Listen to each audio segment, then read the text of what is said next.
ಆಕಾಶವಾಣಿ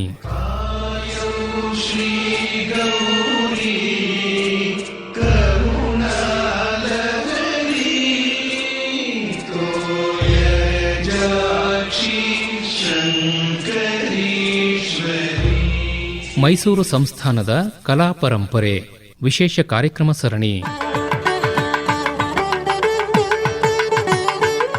ಸಾಹಿತ್ಯ ಡಾಕ್ಟರ್ ಜ್ಯೋತಿ ಶಂಕರ್. ಪರಿಕಲ್ಪನೆ ಹಾಗೂ ಪ್ರಸ್ತುತಿ ಎಚ್ಎಲ್ ಶಿವಶಂಕರ ಸ್ವಾಮಿ.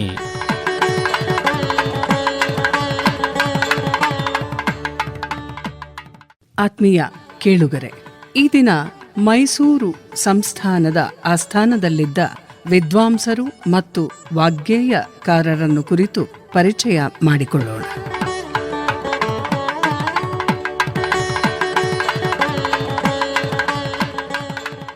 ಮೈಸೂರು ಸಂಸ್ಥಾನದ ಅರಸರು ಆಳ್ವಿಕೆಗೆ ನೀಡಿದಷ್ಟೇ ಪ್ರಾಶಸ್ತ್ಯವನ್ನು ಸಾಹಿತ್ಯ ಮತ್ತು ಸಂಗೀತಕ್ಕೂ ನೀಡಿದ್ದರು.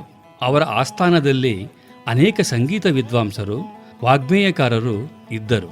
ಅವರೆಲ್ಲರೂ ಆಯಾ ಕ್ಷೇತ್ರದ ಘನತೆಯನ್ನು ಹೆಚ್ಚಿಸಿದವರೇ ಆಗಿದ್ದಾರೆ. ಮುಮ್ಮಡಿ ಕೃಷ್ಣರಾಜ ಒಡೆಯರ ಆಸ್ಥಾನದಲ್ಲಿದ್ದ ಬಕ್ಷಿ ಚಿಕ್ಕರಾಮಪ್ಪ ಪ್ರಸಿದ್ಧ ವೀಣಾ ವಿದ್ವಾಂಸರು.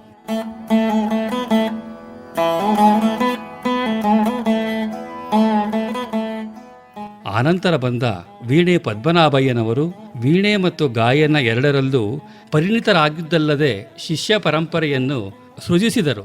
ವಾಗ್ಗೇಯಕಾರರಾಗಿ ಜತಿಸ್ವರ, ಸಪ್ತತಾಳೇಶ್ವರಿ, ಪದ್ಮನಾಭ ಮುದ್ರೆಯಲ್ಲಿ 19 ಕೃತಿಗಳನ್ನು ರಚನೆ ಮಾಡಿದ್ದಾರೆ. ಲಾವಣ್ಯ ಬಾಲಕೃಷ್ಣ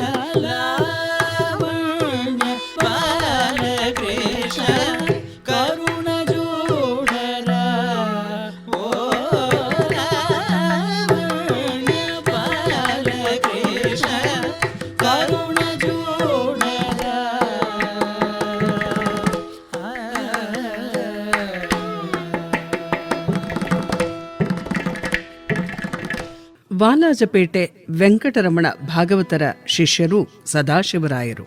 ಮುಮ್ಮಡಿಯವರೇ ಇವರ ಸಂಗೀತ ಪ್ರೌಢಿಮೆಯನ್ನು ಮೆಚ್ಚಿ ಆಸ್ಥಾನ ವಿದ್ವಾಂಸರಾಗಿ ನೇಮಿಸಿದರು. ಸದಾಶಿವನುತ, ಸದಾಶಿವ ಭಯಹರ ಎನ್ನುವ ಅಂಕಿತಗಳಲ್ಲಿ ಪರಿಚಿತ ಮತ್ತು ಅಪೂರ್ವ ರಾಗಗಳಲ್ಲಿ ತೆಲುಗು ಮತ್ತು ಸಂಸ್ಕೃತದಲ್ಲಿ ಕೃತಿಗಳನ್ನು ರಚಿಸಿದ್ದಾರೆ.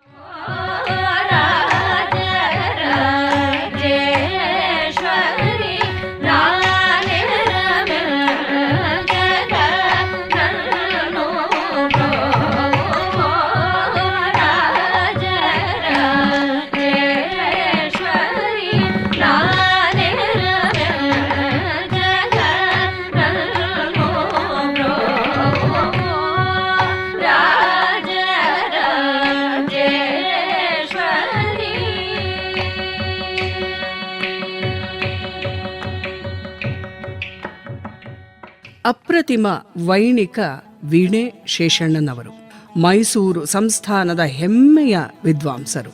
ಇವರು ಕಛೇರಿ ನೀಡದ ರಾಜಾಸ್ಥಾನಗಳೇ ಇಲ್ಲವೆನ್ನಬಹುದು. ಇಂಗ್ಲೆಂಡಿನ 6ನೆಯ ಜಾರ್ಜ್ ದೆಹಲಿಯಲ್ಲಿದ್ದಾಗ ಅವರ ಪಟ್ಟಾಭಿಷೇಕದ ಉತ್ಸವದಲ್ಲಿ ಶೇಷಣ್ಣನವರು ಕಛೇರಿ ನೀಡಿದ ಸವಿನೆನಪಿಗಾಗಿ ಅವರ ಚಿತ್ರವನ್ನು ಇಂಗ್ಲೆಂಡಿನ ಬಂಕಿಂಗ್ಹ್ಯಾಮ್ ಅರಮನೆಯಲ್ಲಿ ಇಟ್ಟಿದ್ದಾರೆ. ನಾಲ್ವಡಿ ಕೃಷ್ಣರಾಜ ಒಡೆಯರಿಗೆ ಸಂಗೀತದ ಗುರುವೂ ಆಗಿದ್ದರು. ವೀಣೆಯಲ್ಲದೆ ಪಿಟೀಲು, ಜಲತರಂಗ ಮುಂತಾದ 20 ವಾದ್ಯಗಳನ್ನು ನುಡಿಸಬಲ್ಲವರಾಗಿದ್ದರು ವೀಣೆ ಶೇಷಣ್ಣನವರು. ಶೇಷಾದ್ರಿವಾಸ, ಶೇಷಶಯನ, ಶೇಷಗಿರೀಶ ಅಂಕಿತದಲ್ಲಿ ಕೃತಿಗಳು ಮತ್ತು ತಿಲ್ಲಾನಗಳನ್ನು ರಚಿಸಿದ್ದಾರೆ.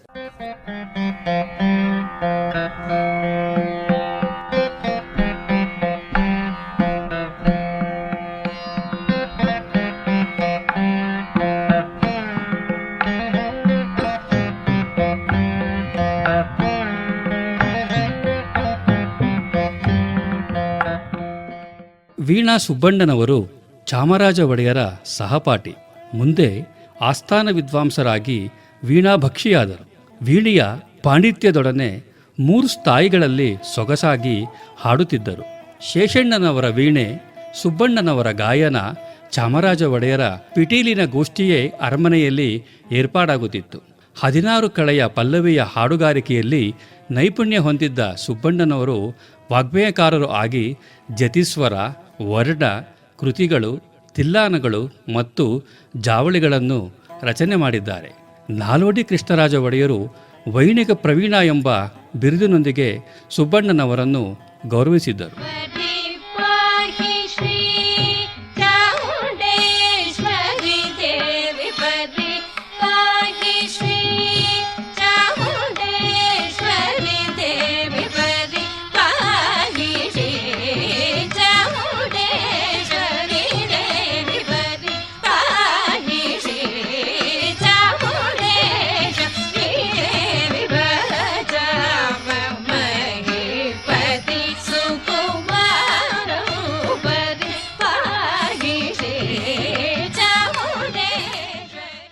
ಸಾವಿರದ 1903ರಲ್ಲಿಯೇ ಚಾಮರಾಜ ಒಡೆಯರ್ ಅವರ ಆಸ್ಥಾನ ವಿದ್ವಾಂಸರಾಗಿದ್ದವರು ಕರಿಗಿರಿ ರಾಯರು. ಮಹಾರಾಜರು ಚಿನ್ನದ ಗಂಟೆಗಳಿರುವ ತೋಡ ನೀಡಿ ಗಾನ ಕಲಾ ದುರಂಧರ ಎನ್ನುವ ಬಿರುದನ್ನ ಇವರಿಗೆ ನೀಡಿದ್ದರಂತೆ.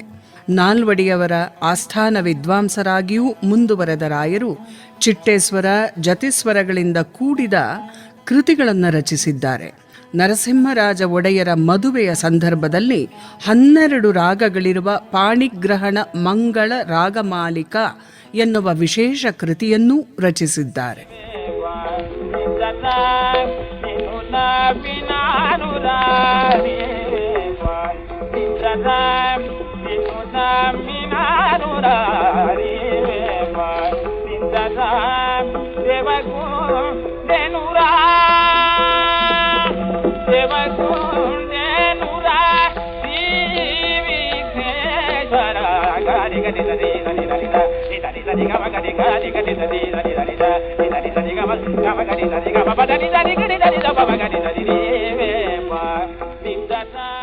ಕೆ. ವಾಸುದೇವಾಚಾರ್ಯರು ಸಂಗೀತದಲ್ಲಿ ತೀವ್ರ ಶ್ರದ್ಧೆಯುಳ್ಳವರು.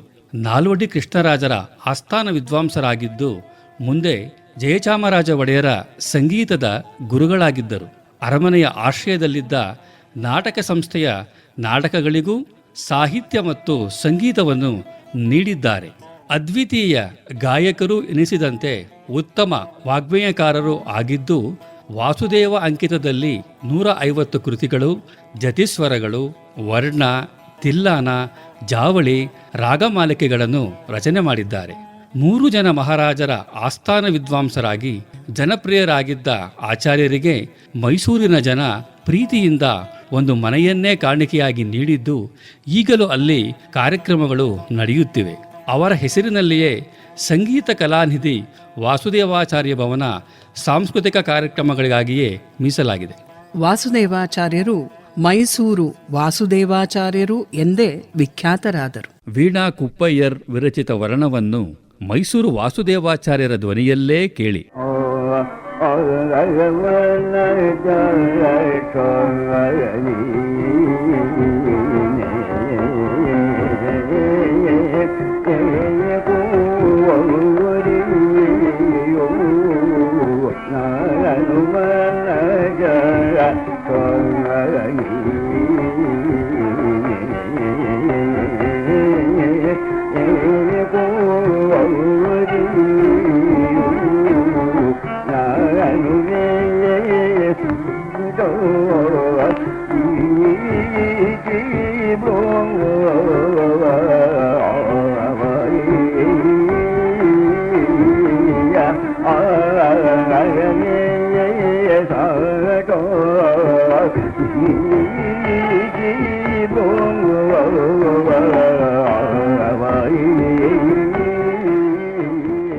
ಆ ಕಾಲದಲ್ಲಿಯೇ ಬಂದಂತಹ ಮತ್ತೋರ್ವ ವಿದ್ವಾಂಸರು ಹರಿಕೇಶನಲ್ಲೂರು ಮುತ್ತಯ್ಯ ಭಾಗವತರು.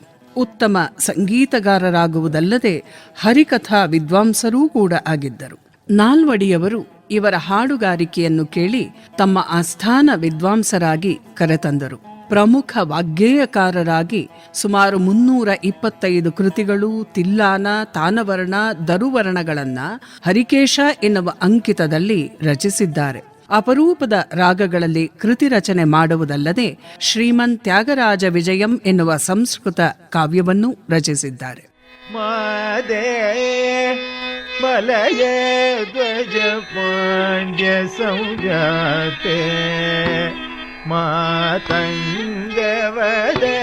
ಗುಗ ಮಾದೇ ಮಲಯ ಧ್ವಜ ಪಾಂಡ್ಯ ಸಂಜಾತೆ ಮಾತಂಗ ಪದರ ಗುಗ ಮಾದೇ ಮಲಯ ಧ್ವಜ ಪಾಂಡ್ಯ ಸಂಜಾತೆ ಮಾತಂಗ ವದನ ಗುಗ ಮಾದೇಯ ಮಲಯ ಧ್ವಜ ಪಾಂಡ್ಯ ಸಂಜಾತೆ.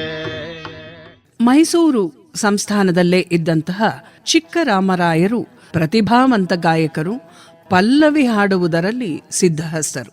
ಅರಮನೆಯ ಆಶ್ರಯದಲ್ಲಿ ನಡೆಯುತ್ತಿದ್ದ ನಾಟಕಗಳಲ್ಲಿನ ರಾಮರಾಯರ ಪಾತ್ರವನ್ನು ನೋಡಿಯೇ ನಾಲ್ವಡಿಯವರು ಸಂತೋಷಪಟ್ಟು 5 ರೂಪಾಯಿಯ ಸಂಬಳ ನೀಡಿ ಅವರ ಕಲಾಪೋಷಣೆಗೆ ನೆರವಾದರು. ಮನೋಧರ್ಮ ಸಂಗೀತಕ್ಕೆ ಹೆಸರಾಗಿದ್ದರೂ ತಾಳಬ್ರಹ್ಮ ಎನಿಸಿಕೊಳ್ಳುವಷ್ಟು ಲಯಜ್ಞಾನ ಹೊಂದಿದ್ದ ರಾಮರಾಯರು ರಾಮ ಎನ್ನುವ ಅಂಕಿತದಲ್ಲಿ ವರ್ಣ, ಕೃತಿ, ತಿಲ್ಲಾನಗಳನ್ನು ರಚಿಸಿದ್ದಾರೆ. ಮೈಸೂರಿನ ಸಂಗೀತ ಪರಂಪರೆಯಲ್ಲಿ ಪಿಟೀಲಿಗೆ ಗುರುತರವಾದ ಸ್ಥಾನವನ್ನು ತಂದುಕೊಟ್ಟವರು ಪಿಟೀಲು ಚೌಡಯ್ಯನವರು. 7 ತಂತಿಯ ಪಿಟೀಲಿನ ಬಳಸುವಿಕೆಯಿಂದ ಆರಂಭವಾದ ಪಿಟೀಲಿನ ನುಡಿಸಾಣಿಕೆ ಇಂದು ಪಿಟೀಲು ಪ್ರಮುಖ ಪಕ್ಕವಾದ್ಯವಾಗಿ ಬೆಳೆದಿರುವುದರ ಹಿಂದಿನ ಶಕ್ತಿಯಾಗಿ ಚೌಡಯ್ಯನವರಿದ್ದಾರೆ. ನಾಲ್ವಡಿಯವರ ಕಾಲದಲ್ಲಿಯೇ ಆಸ್ಥಾನ ವಿದ್ವಾಂಸರಾಗಿದ್ದು ಜಯಚಾಮರಾಜ ಒಡೆಯರ ಕಾಲದಲ್ಲೂ ಮುಂದುವರೆದು ಸಂಗೀತದಲ್ಲಿ ಹೊಸ ಶೈಲಿಯನ್ನೇ ಸ್ಥಾಪನೆ ಮಾಡಿದರು. ತ್ರಿಮುಕುಟ ಎನ್ನುವ ಅಂಕಿತದಲ್ಲಿ ಕೃತಿಗಳು ಮತ್ತು ತಿಲ್ಲಾನಗಳನ್ನು ರಚನೆ ಮಾಡಿದ್ದಾರೆ.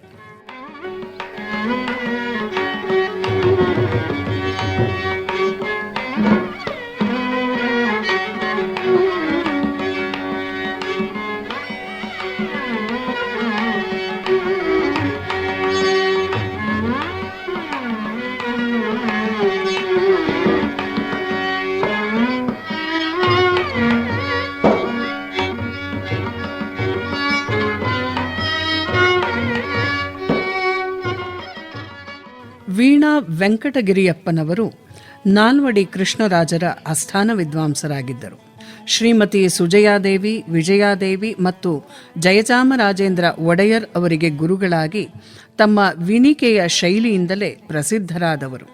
ವಾಗ್ಗೇಯಕಾರರಾಗಿ ಅನೇಕ ರಚನೆಗಳನ್ನು ಮಾಡಿದ್ದಾರೆ. ನಾಲ್ವಡಿಯವರಿಗೆ ಕೊಳಲಿನ ಗುರುಗಳಾಗಿದ್ದ ಎಂ ವೆಂಕಟೇಶ ಅಯ್ಯಂಗಾರರು ಪ್ರಸಿದ್ಧ ವಿದ್ವಾಂಸರೇ.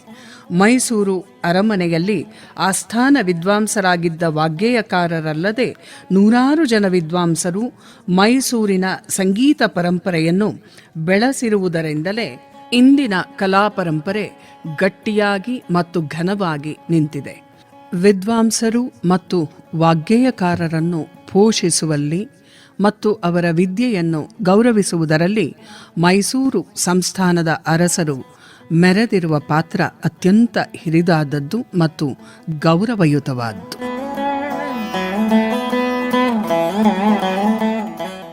ಮೈಸೂರು ಸಂಸ್ಥಾನದ ಕಲಾ ಪರಂಪರೆ ವಿಶೇಷ ಕಾರ್ಯಕ್ರಮ ಸರಣಿ ಕೇಳಿದಿರಿ.